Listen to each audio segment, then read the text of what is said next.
नू हिंसा में जाट समाज के जो युवा बच्चे बुजुर्ग हैं वो हिस्सा नहीं लेंगे, इस बात का ऐलान देश प्रदेश खबर पर अशोक बलारा जी, जो कि जाट आरक्षण संघर्ष समिति के संयोजक हैं, उन्होंने किया था। और काफ़ी ज़्यादा जो युवा हैं उन्होंने इनके मैसेज को सराहा भी था, काफ़ी ज़्यादा युवाओं को इनकी बात समझ भी आई थी। लेकिन सर, सवाल ये उठता है कि अब तक जो नू के लोग हैं या नू को लेकर जो हिंसा हुई है, वहाँ से यही डिमांड आ रही है कि ट्रैक्टर नहीं नज़र आ रहा, किसान नहीं नज़र आ रहा, जाट का ज़मीर मर गया। क्या कहना चाहेंगे ऐसे लोगों के लिए? देखिए, पहले तो आप लोगों का धन्यवाद। मैंने आपको 2 तारीख को भी, मैं जब अपनी जाट आरक्षण की पेशी भुगत के चंडीगढ़ से आ रहा था तो रास्ते में अम्बाड़ा में आपसे बात हुई थी इस विषय पर भी। और मैं तो बहुत कम सोशल मीडिया या किसी मीडिया से कम ही मुखातिब होता हूँ। और ये विषय ऐसा है, आज आपने प्रत्यक्ष को प्रमाण की ज़रूरत नहीं है। उस दिन जैसे मैंने बोला, मेरे साथियों ने और बहुत से भाई उन्होंने भी बोला, परंतु आज आपने एक बहुत बड़े कार्यक्रम के अंदर ये खुद अपनी आंखों से देखा कि यहाँ मुस्लिम समाज भी था, सिख समाज भी था, हिंदू समाज भी था। किसी भी प्रकार का वैमनस्य नहीं है समाज के अंदर। ये जो लोग राजनीतिक रोटियां सेकने चाहते हैं, उन लोगों में होड़ है, चाहे वो धर्म की है, जाति की है।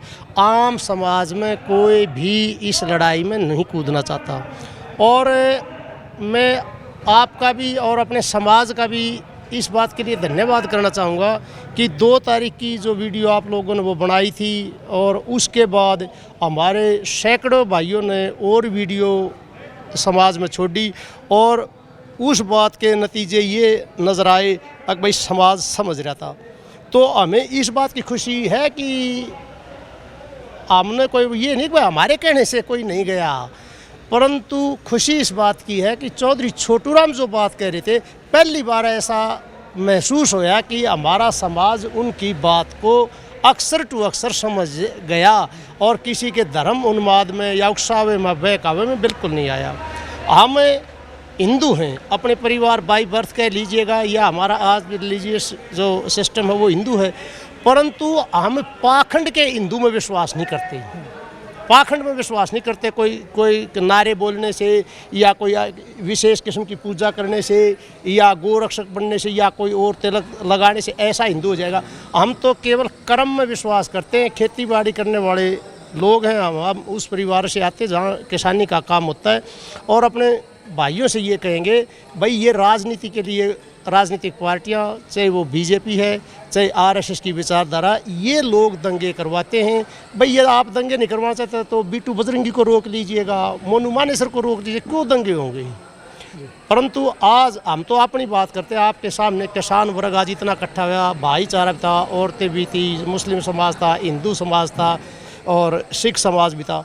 सभी ने ये मानना है कि भाई हमारे आदमी बगैर मतलब के कहीं भी उसमें नहीं जाएंगे। और इस सोच के पीछे मैं तो एक ही सोच मानता हूँ कि चौधरी छोटूराम जो बात कह के गए थे, हमारा समाज आज उस बात को सीख चुका है। मैं तो बच्चों की तरह है, यहाँ हमारे महम चौबीसी से ताल्लुक़ रखता हूँ। मैं महम चौबीसी के जनरल सेक्रेटरी मास्टर रामफल राठी, उड्डा खाप के प्रधान ओम प्रकाश हुड्डा जी हैं, तमाम है, सरपंच साहब हैं। आज ओक्को पर भी ये बात चल रही है, बैठकों में भी बात चल रही है। जब किसान अपना काम करके आते हैं, जब कोई आपने ये सवाल पूछा कि भाई वहाँ जाट नहीं जा रहे, ट्रैक्टर नहीं जा रहे, हम तो भुगत भोगी हैं। 2013 में दंगे हिंदू और मुस्लिम का नाम था, परंतु दंगे के बीच मरा कौन? आम जाट का बच्चा, आम मुसलमान का बच्चा। मुजफ्फरनगर 2013। अब तो कह रहे हैं कि बजरंग दल है, हिंदू परिषद है, क्योंकि हिंदू के तौर पर तो आप लोगों को आना चाहिए था। ये बातें कही जा रही हैं। आपकी जो पहली वीडियो तो उसमें कमेंट आ रहे हैं, ज़मीर मर चुका है, कि हिंदू पिटवा दिए, अब तक ज़मीर नहीं जागा। देखिए, वो साथी हो सके किसी भावना से ओतप्रोत होंगे जो हमारे खिलाफ कमेंट करते होंगे, उनको तो यही है भाई चाहे आप जो मर्जी कह लीजिएगा, हम इस पाखंड में नहीं उलझेंगे। चौधरी छोटूराम जी की बात हमारे समझ में आ गई, हमारे समाज को समझ में आ गई। हम इस धार्मिक उन्माद में बिल्कुल नहीं फंसेंगे, एक भी हमारा आदमी नहीं जाएगा।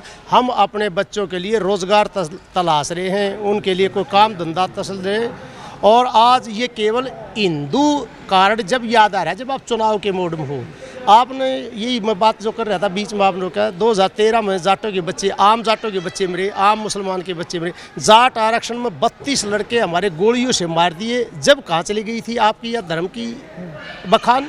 उसके बाद किसान आंदोलन में खालिस्तानी, उग्रवादी, पाकिस्तानी, पता नहीं क्या क्या क्या।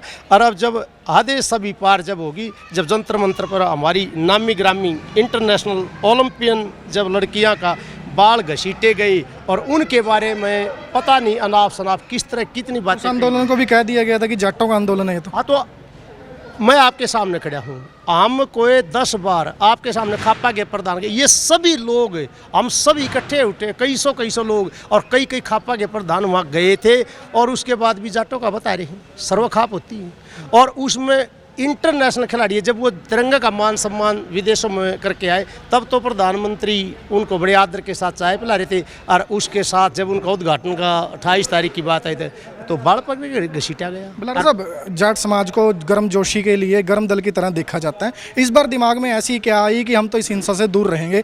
बड़ा कारण क्या रहा कि ना युवाओं को शामिल होने दिया गया, ना आप लोगों ने वहाँ जाकर किसी तरह की कोई रैली, कोई बयानबाजी इस तरह का नहीं कुछ सामने आया? देखिए, आपने बहुत बड़ी बात कही है कि भाई गर्म खून है, ये तो हम परमात्मा की बख्शिश मानेंगे, गर्म खून है और जाट के घर में जन्म लिया है। परंतु उस खून का इस्तेमाल, हमारे खून का इस्तेमाल सरकार बॉर्डर पर करे, और हमारे भाई बॉर्डर के ऊपर खड़े हैं, और धार्मिक दंगों के लिए हमारा जो दिमाग का खून हो बिल्कुल ठंडा है, हम बिल्कुल नहीं जाएंगे, और ये आरएसएस के बहकावे में बिल्कुल नहीं आएंगे। 1925 का संगठन है ये। मैं इस बात को बहुत लिटरेचर पढ़ने के बाद, जब सावरकर सरीखे लोग जो टू नेशन थ्योरी जो दी थी, और ये लोग 1930-31 में फांसीवादी जो नेता थे, चाहे मुसोलिनी था इटली में, चाहे हिटलर था, उन लोगों से मुलाकात करने वाले थे, वो भी डेमोक्रेटिक सेटअप से तानाशाह बने थे। चुनाव जीता था दोनों ने, हिटलर को तो 37% वोट मिले थे, उसके बाद तानाशाह बन गया। कितना कत्लेआम करे यहूदियों का, ऐसे भी कोई सफाया। आज किसका सफाया करना चाहते हैं? हिंदू, कौन से हिंदू? आज जो हिंदू धर्म का पालन करने वाले हैं वो तो खेत में काम करते हैं, कोई मनरेगा में काम करता है, कोई खदानों में काम करता है, कोई गलियों में काम करता है, वो काम में लगे हुए हैं। ये चंद आदमी हैं जो धर्म के ठेकेदार हैं, जो इस आरएसएस या इस चंगुल के जो धर्म के फतवे जारी करते हैं। धर्म का फतवा चाहे कोई भी समाज करे वो गलत है। खतरे में कौन सा हिंदू है? रोज़ सोशल मीडिया पर कहा जाता है हिंदुत्व खतरे में है, हिंदू खतरे में है। अगर हिंदू खेतों में है, मजदूरी कर रहा है, मनरेगा में है, खतरे में कौन सा हिंदू है फिर? देखिए, यही तो धोखा है। यदि हिंदुस्तान के अंदर हिंदू खतरे में होगा तो फिर बचेगा कहाँ? कोई खतरे में नहीं है। पाकिस्तान में मुसलमान खतरे में है, इसका मतलब फिर बचेगा कहाँ? युद्ध इजराइल में खतरे, फिर बचेगा कहाँ?